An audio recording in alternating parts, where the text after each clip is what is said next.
Alex is somebody to really look up to and to follow in this space. And when you posted that, I was pretty honored. So thank you.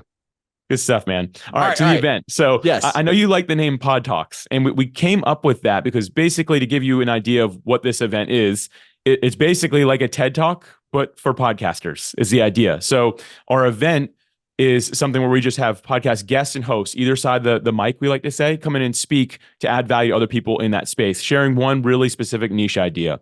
And the whole reason that this was created is because when we launched podmatch.com, which connects podcast guests and hosts for interviews and does a bunch of other things in between that as well, I realized that the area we were lacking most in was the education.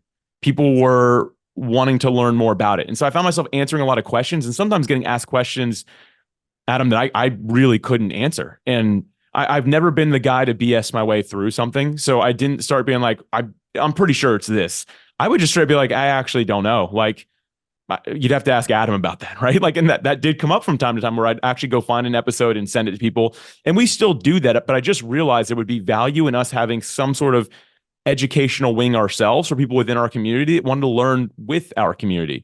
And so the whole idea just came out of what felt like a necessity at that time to really serve and add value. And that was kind of the idea we took, copying the TED model, if you will, right? And that's really because I learned really well that way. And I was like, I kind of want to make sure it flows with the way that I personally like to learn. So that was the whole idea of getting it started and launched. Okay. So then recently you decided to switch the name up on everybody who got used to the old name. Yes. Was that scary? Yeah, man.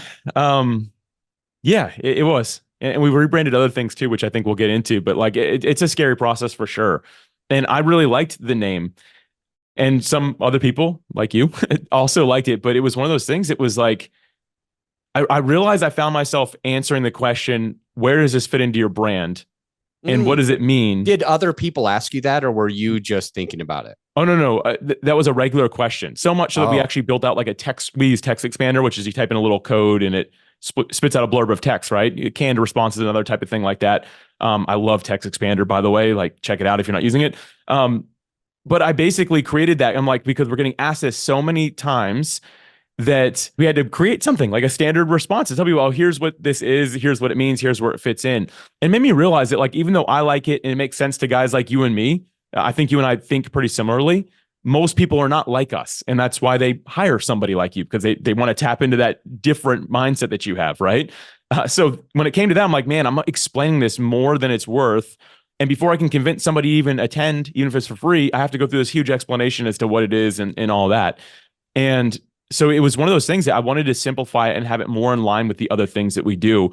To me, it was a really tough decision, and I probably sat on it longer than I should have because I liked the name. So anyway, yeah, that's kind of my thought around that. Okay, so what's the new name?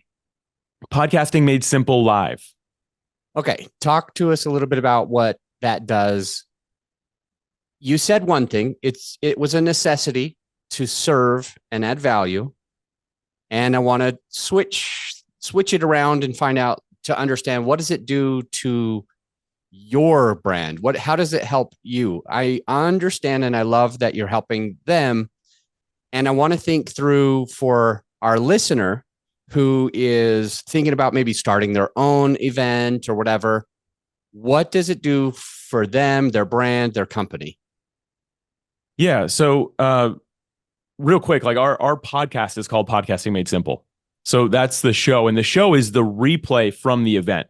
So formerly Pod Talks, once it was done, we had 13 speakers in total. And that would be the next 13 weeks of content, which is the way that we structured it. So it would go from Pod Talks to Podcasting Made Simple.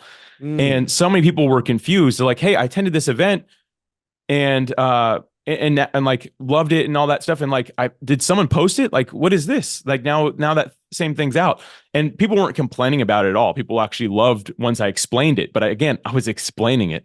And so we're just like, you know what this is? This is the live side of our podcast, Podcasting Made Simple.